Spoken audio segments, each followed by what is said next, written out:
This is blue water spearfishing. We're out here in the blue. There is literally no bottom below us. This is where all the really, really big animals come out to play. I was out here with Sam about 2 weeks ago and it was absolutely on fire. Holy shit.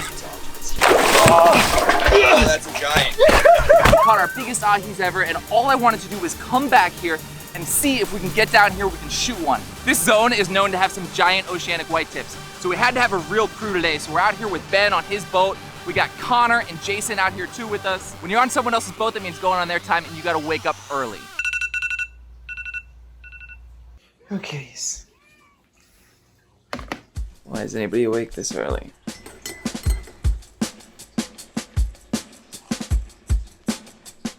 I can hear Ben's truck just start up next door. It's not 5:30 yet. Who the hell shows up early to pick somebody up for diving? The hell kind of healthy crap is that? Ben's breakfast? My breakfast. Wild pulled pork sandwich. Breakfast of champions.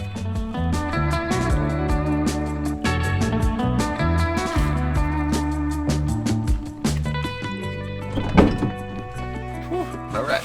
Yo. This guy's eating wallow for breakfast. Yo, what the hell is that fancy shit? I love it. Coconut fat, some almond butter. What? You even know what almond butter is, bro? No. Bro, you know what I've got? Straight wild pork and barbecue sauce. Sweet Baby Ray's. Sweet Baby Ray's. Wake up at 5, leave the harbor at 7:30, that's diving with Ben. That's why I don't go in the morning. I was the only person that was on time all day. Actually, I was, but I forgot the chum. You forgot the chum though. That doesn't count. That doesn't really count as being on time. Hey, buddy, let's see that new shirt. Yes, Blue water spearfishing is simply spearfishing that occurs offshore in deep blue water. Most of the time you can't see the bottom, the water is super clear, and the fish you are targeting are big and powerful. Out here in Hawaii, blue water targets are mahi-mahi, wahoo, tuna, and marlin. Blue water is insane because anything could swim up to you at any time. Typically we use flashers to attract and direct fish as well as chum. The idea is to attract them over and then distract them long enough to get close enough for a shot. Chum also brings in predators like oceanic white tips and these crazy prehistoric looking rough-toothed dolphins. They're also known as stenos out here, and I am absolutely enamored by the way they swim around the water, how they use their buoyancy, and they directly move around, just doing just enough effort to grab up all your chum.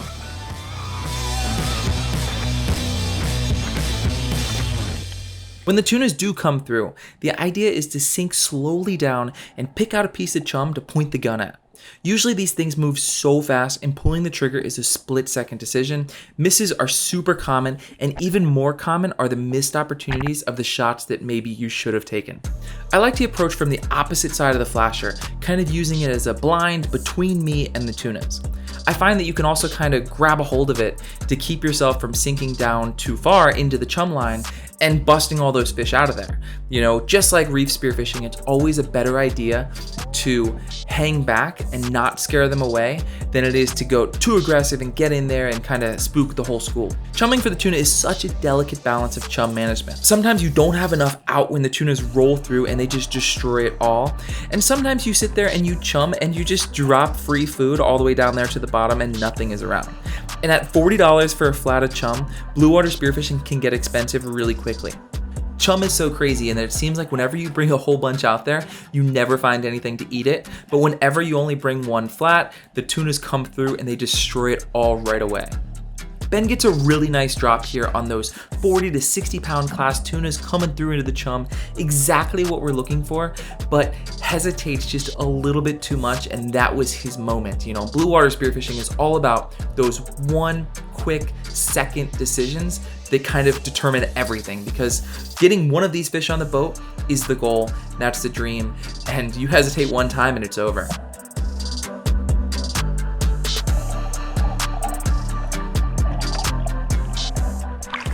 Kind of close. I kind of had the shot, I blew it. When we saw them, there were some big ones right there. Exactly the fish we were looking for in that like 40 to 60 pound class. They're definitely not dumb though. We're gonna have to feed them some more chum. Try again. Mahi-mahi are really common out here on the fads. And as we were coming up to this one, I chose to dive down really deep and see if I could find an ono or maybe a tuna hanging on the lower part of the fad. And the guys drifted right through on the top of the fad, and that's exactly where the mahi-mahi was sitting, just hiding right underneath that, just holding in the current. And Ben took a really nice shot on a fish that he kind of should have landed here, I think. I think he should have put some more brakes on that fish to kind of keep it away from wrapping up in the fad, but that's exactly what it did. He had a double wrap with a bungee, and it just wrapped him immediately right around that fad. And because the mahi-mahi are so soft and the current was so fast, he just tore himself off and was gone.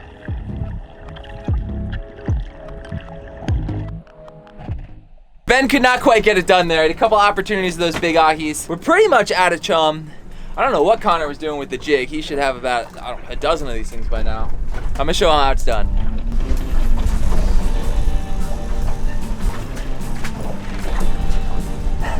We're gonna try that again, then we're gonna have my second pulled pork sandwich of the day.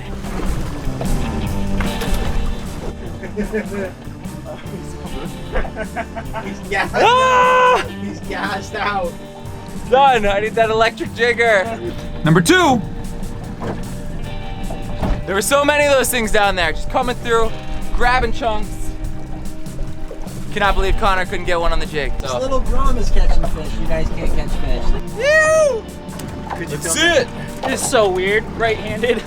Yeah, you're in the zone. Keep going, man. You're right here, right in front of the buoy. Nope. Third pulled pork sandwich of the day. How do we feel about blue water diving? I love it, bro. Nah, I'm pretty over it, actually. Blue water sucks. I had a great time. These guys are like little kids. When you're a little kid, you want to shoot a lot of fish. You don't care about the quality, just as many as you can. And then eventually you move up into the Ryan Myers level, and you like to shoot quality fish, but you still like to shoot a lot of them. But And only if I start at noon. Yeah, and only if he starts at If I start at 5 a.m., it better be a freaking whale. It is time for the reef. Let's go. Somehow I got stuck driving for the first reef drift, but made it happen. Yoo-hoo! Check that out, on the jig. I think it's a giant Leahy, or a regular size Leahy, I don't know. Honestly, at this point in the day, I was feeling pretty bummed. We had not a single fish on the boat. The day was already half over. I had woke up at like 5 a.m. I was grumpy, full of pulled pork sandwiches and ready to go home. But when we got over to the reef, we started diving in an area that I really, really love. You know, it's kind of prehistoric down here, all the way down south, and you never know what you're gonna find. And this is a classic example of that. I'm just doing a drop on the edge of the ledge, and a monster lobster in the middle of the day, noon, just out crawling around. I don't know what he was doing, but this is why you go the extra mile. This is why you get down and you dive these spots, because you show up and you find stuff just like this. I'm always so nervous whenever I bump into one of these monsters in the middle of the day because I do not want to lose it, but I always seem to be able to make the grab, landed this guy, and was so unbelievably pumped to be able to take this thing back to Sam, made the whole entire day worth it right there. So with the skunk off the boat and feeling good now and diving this prehistoric ledge, you'll see something here that's kind of incredible that reminds me so much of Fiji or the South Pacific. You know, when we're down in those zones, a lot of times you see these crazy school of opelikalas, baitfish everywhere, and big, beautiful ledges. And I'm always joking that I'm like, where's the dog-toothed tuna? Where's the doggy? Because that's the kind of areas that you always see them in when you're out in Fiji or the South Pacific. I was sitting here hunting this ledge, and I looked up and I swear I was like, that's a dog-toothed tuna. And once I kind of realized that it wasn't, and it was, you know, a kava kava, still just the whole scene of looking at this thing just cruising right above your head, exactly like they do. Like, I could not believe that he came over, he came close enough to give me a shot. Now I had a nice shot there in the tail. I think it just slipped right in and out. These are really soft, fragile fish, and I didn't get them enough, but it was just such a sick clip there. So we got another deeper dive here, and down south we always seem to end up on that kind of, you know, wall where there's really no big sandy flats to lie in, and instead you're just kind of tucked in these mini little ledges up against a cliff. You know, this is down here probably in that 90-100 feet range, and it doesn't seem to hold a lot of ukus, but what it does hold are these smaller mid-sized moo that just seem to be all over the place. And that's exactly what we had kind of coming in right here, is that like 3-4 pound class moo that are just fantastic to eat. So you'll see I'm tucked in there. They're real curious. I can manage to spin around and get that Pathos 110 around. It's super light, it's super powerful. I can spin it, get them over, point it at the fish. And guys, anything you guys are looking for dive gear, American Dive Co. has, and they do free shipping on anything over $100, which if you buy spearfishing stuff, you're always over $100. So that's including to Hawaii. You guys know how hard it is to get stuff out here. Go over there, check them out, and use my code RMX10 for 10% off your entire order. Guys, it's one of the greatest ways you can support me if you like the channel and if you've learned anything from me over here. Reef is way more fun. Ripping on our way to the next spot. I always find it kind of fascinating how certain areas just seem to hold different fish. And we made a run there and we ended up in kind of Moana Kali paradise. And if you know me, you know that's one of my favorite eating fish. I never pass them up. And then right here, this absolute stud came cruising through. Now, I want to take my time. I really want to make sure I get this thing in the head because he is destined for the steamer. Me and Sam haven't eaten one of these monster ones in a long time, so I wanted to make sure I made it happen. And I did. I got a nice headshot there and was able to secure a stud Moana Kali and definitely one of our favorite eating fish out here in Hawaii. The cool thing about these fish is anytime you see them, you know you can really take your time and wait till they give you that shot because they will stick around until you scare them away. So whenever you've got a lot of ground to cover and you have to drive over it anyways because you're coming back from somewhere, and you're gonna dive along it, I don't like to spend a lot of time in any one spot. I like to move and get the best pieces of each little zone and then move on. Because you'll find different varieties of fish and you'll find that certain little zones are really on where other ones are just completely dead. It's also how you kind of find newer zones is, you know, try stuff up and down the coast as you're cruising, jump in over there. Hey, I always want to dive over there. I've never been right there. Check it out. And that's what we did right here. And this zone, you can tell, is much different than kind of what we've been doing all day. You've definitely got it much flatter here, where there's more sand, and it definitely has a much higher probability of finding an uku. So that's really what I'm looking for. I'm down here, I'm doing my dusting, I'm doing my grunting, and I'm waiting to see whatever comes in. You can see those big head turns around. But again, the Moana Kali magnet, Moana Kali comes cruising right in, super attracted, managed to stone this thing, really loving that little Pathos roller. Well, the reef saved the day. Sammy number 4. That was the best thing Ryan caught all day. He's not wrong. Guys, we got a long ride back. We'll see you back at the harbor. What do we think, Elizabeth?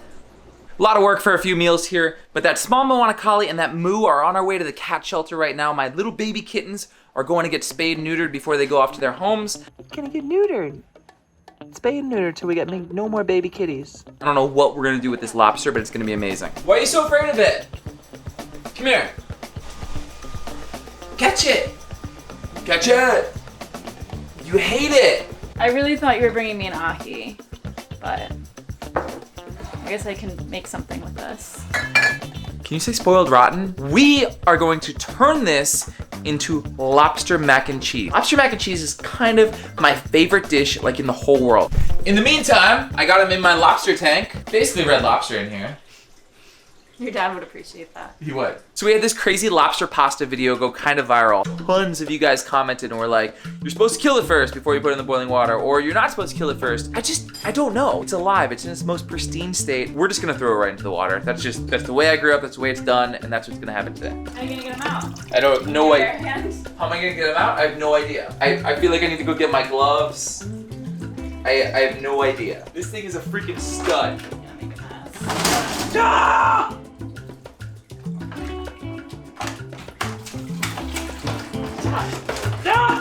My tank!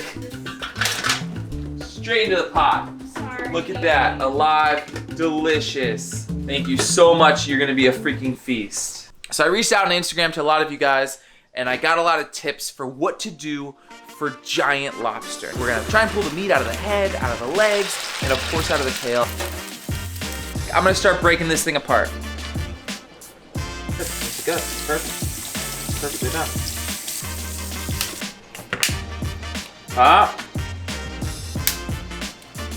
That is a giant lobster leg.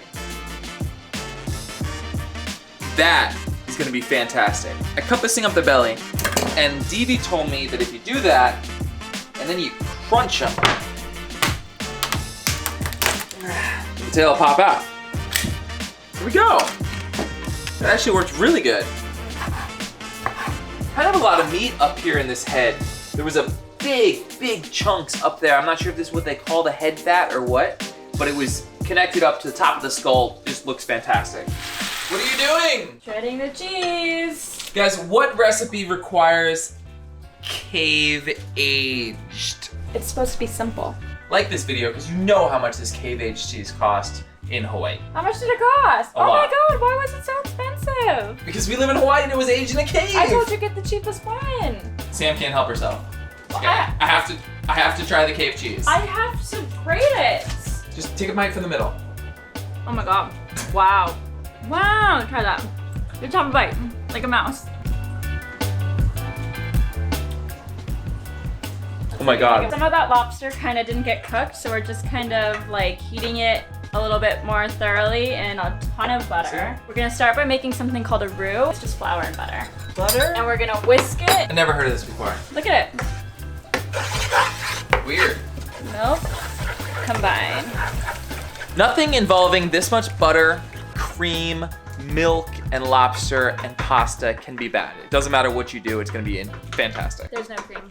There's no cream. Whatever it is. No I don't cream. know. It looks like cream. You're gonna confuse the people. They're gonna be like, where was the cream? I'm so confused and I forgot the cream. She didn't show us the cream.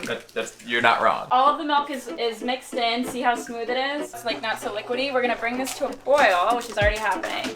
You've never done this before. I have done this before. You've made a roux. Yeah, the last time I made mac and cheese. Boiling, it's No, it looks thick, ridiculous. it's gorgeous. This looks awesome. I'm gonna add some Old Bay, some onion powder, some garlic powder, salt, small pinch of crushed red pepper, the Gruyere and the cheddar, a cup of each. This is really like quite doughy. I think I'm gonna add some liquid to it. That looks better, right? Maybe make a witty one-liner. Oh, on demand? Yeah, do it. Whip your cheese like you whip your... Man. We're gonna fold in the cheese. Fold it in. And now it's just pasta and lobster? That's it. Whoops. Yes. Arm's tired. I already did arm day. This little paw tired? Yeah, I can do it. She calls in replacements. Oh? Oh? Who did that? You did that. Who did that?